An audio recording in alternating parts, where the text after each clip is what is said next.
Hi, I'm Brent Syme, and this is Sylvia Nan. She's going to be my student today for my micro-teaching exercise. Today we're doing a micro-teaching exercise on advanced PowerPoint presentations.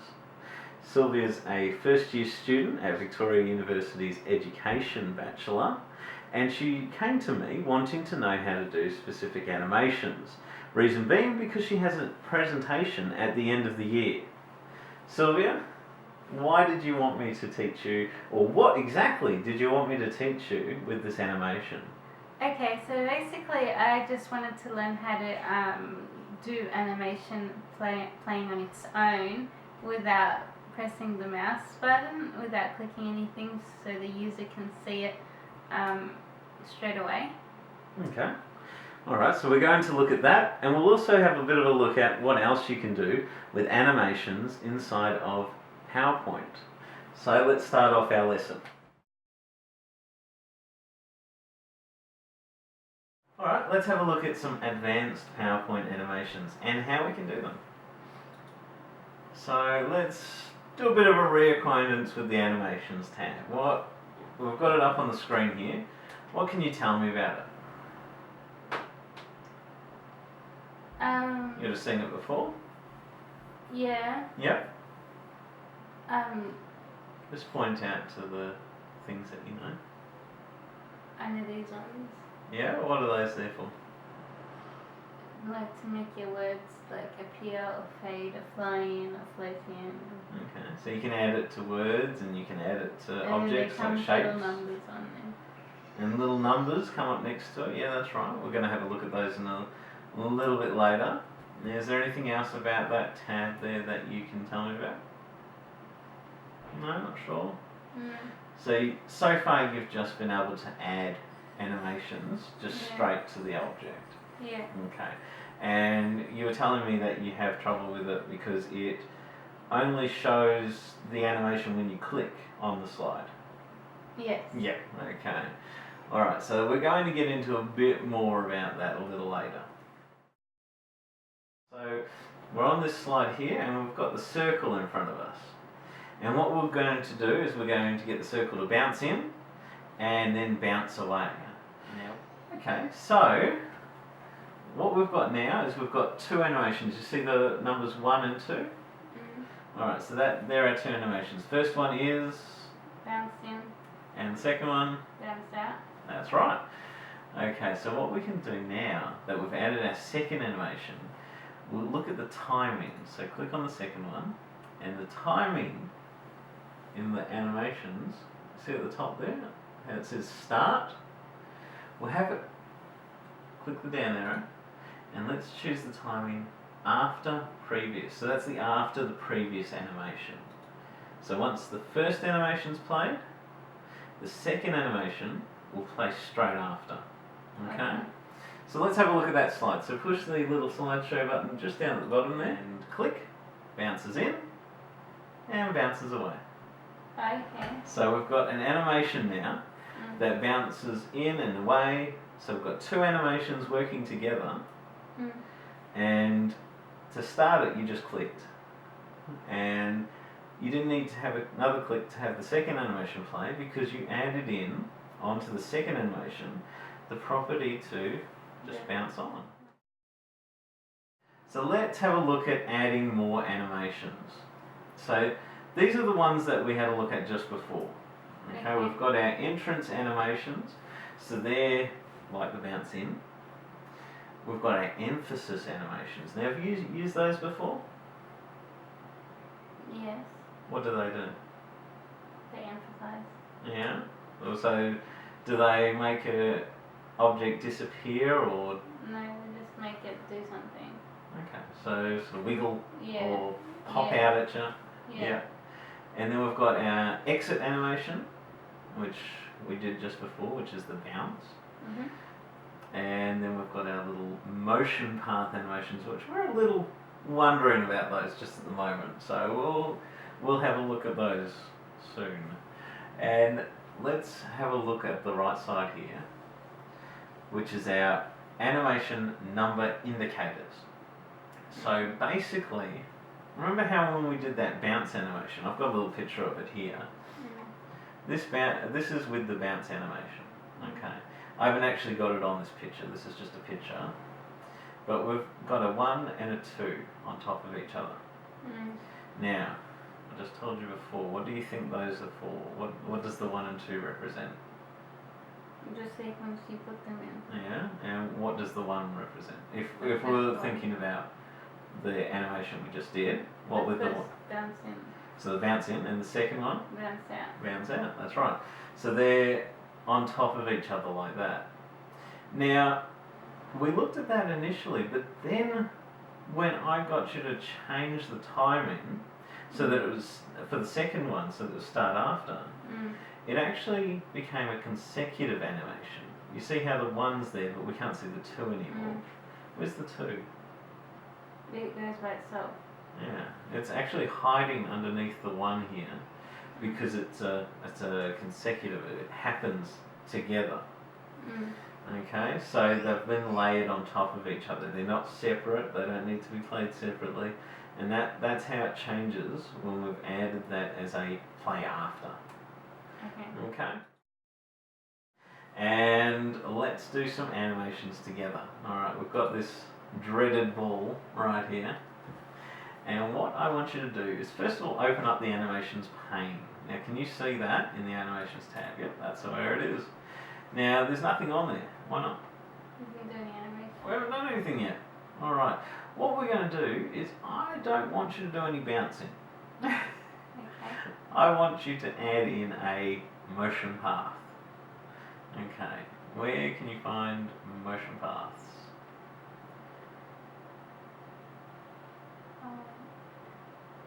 Yeah, you can find them there, that's right. Let's do a custom path. Alright, now you see that your mouse turned into a little plus sign. Alright, you can draw anywhere. It doesn't have to be right next to the circle. It could be on the left hand side or the right hand side. I want you to draw a line, and I want you to draw the line where you want the ball to go. Up there. Now you see it's all dotted lines at the moment, yeah? Okay, so that's the path that you drew out. Yeah. Now, that was pretty quick, wasn't it, when we watched it? Yeah. So let's make it a little longer. Okay, Duration. so yeah, click the duration. You see how you've got the duration at the top there, and the rectangle in the animation pane is extending. Now it's taking a little longer with the animation. There you go. Making it even longer, 7 seconds. Oh, down and up. There you go. So you've got a little animation going on. Yeah. Now if you wanted, we could add another animation on top of that. Okay, so while it's making the heart, what sort of animation could you do? We'll do an add animation. And we could do, what would you like? Well, why don't we do an emphasis animation? So we'll make it pulse. Okay. Now you see how we've got this now. Look at the timeline. We've got a 1 and a 2 next to the circle.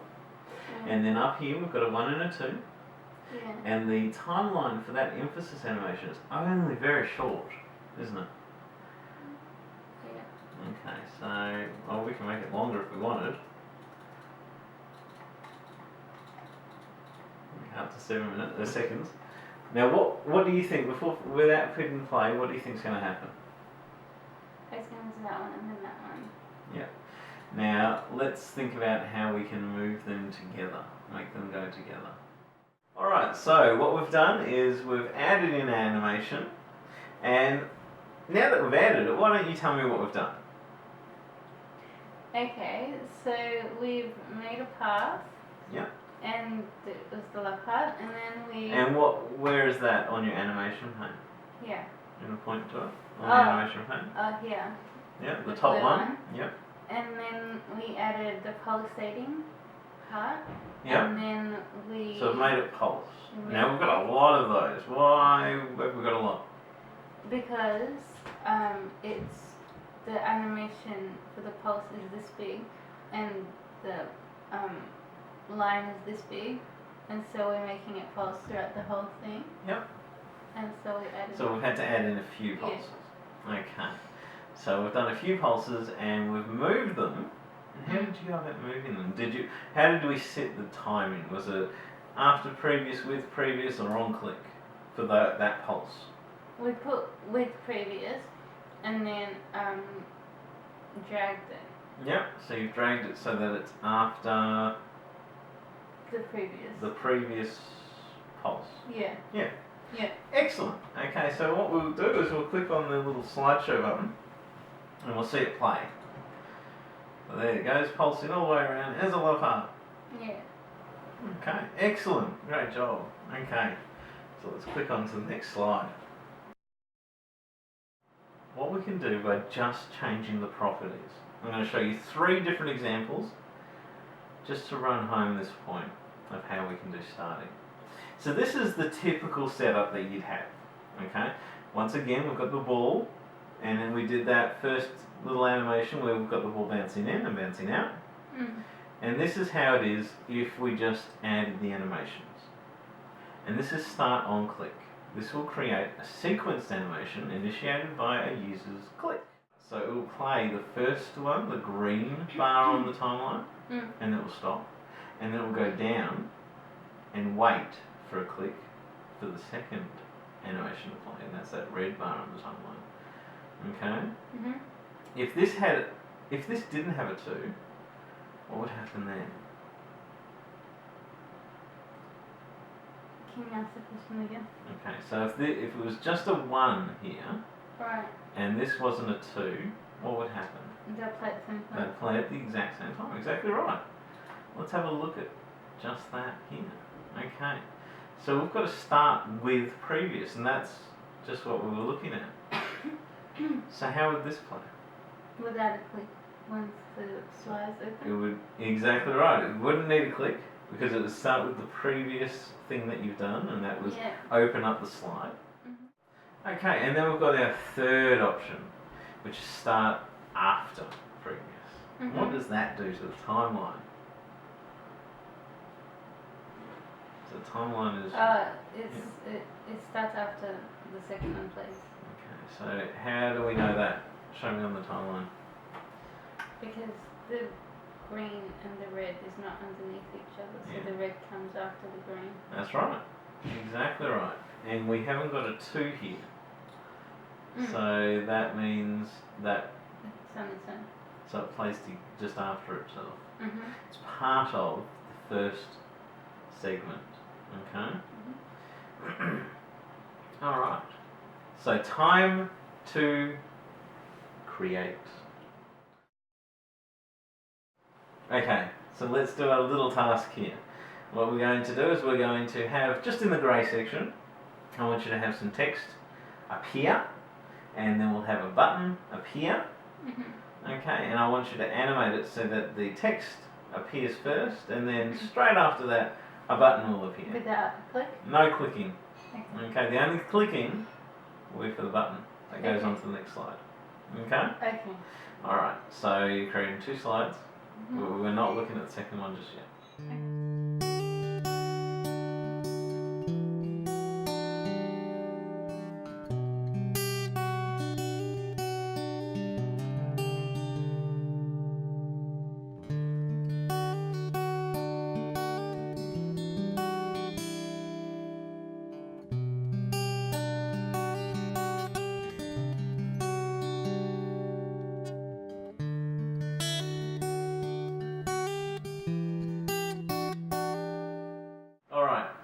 So now that we've got the 2 animations happen, they happen without anything happening, without even you needing to click. What we've got on this second slide is I want you to make a shape, and I want that shape to follow along a path, a motion path. I want you to create your own custom path, and I want you to have that shape have an extra couple of animations happening while it's going along that path, okay? Okay. And I want that to all happen without any clicks, because the whole point of this is for no clicks for Sylvie. Okay. Okay? No more clicks needed. Okay.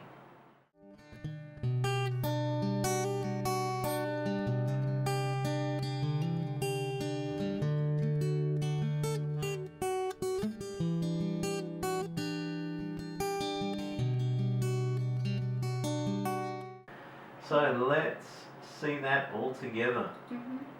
Okay, we'll go back up to the first slide here, and we'll click on this, and look at happened automatically. I didn't even have to click. And we've got the title come in, and we've got the button come in. Click the button. What happens without clicking? Look at that. We've got all four animations working together, Yeah.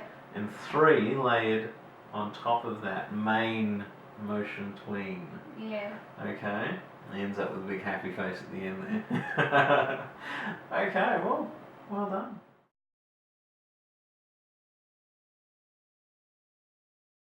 I think it went really well. I figured out how to do it with your help, and hopefully I can do it really well on my presentation, and I can ace it with a high distinction because I tried really hard. Not really. I mean, you explained everything pretty well, and there was not much that you didn't explain. So, well, there wasn't anything that you didn't explain. So it wasn't like I didn't know what I was doing. Like you knew when I was having difficulty and kind of just prompted me. Good. I think it was very clear, and you put a lot of work into it, especially with the PowerPoint presentation that you did, and you micromanaged very well. Yes. Why? Well, you went down to my level without being condescending.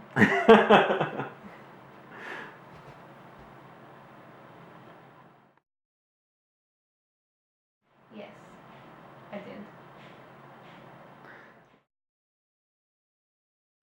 Yes, it has, because on the first slide that you did, it like you just put your mouse over it and it went to a different slide without, like, the hyperlink went to the different slide without you clicking.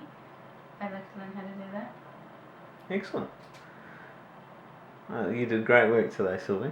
Thank you. Well done.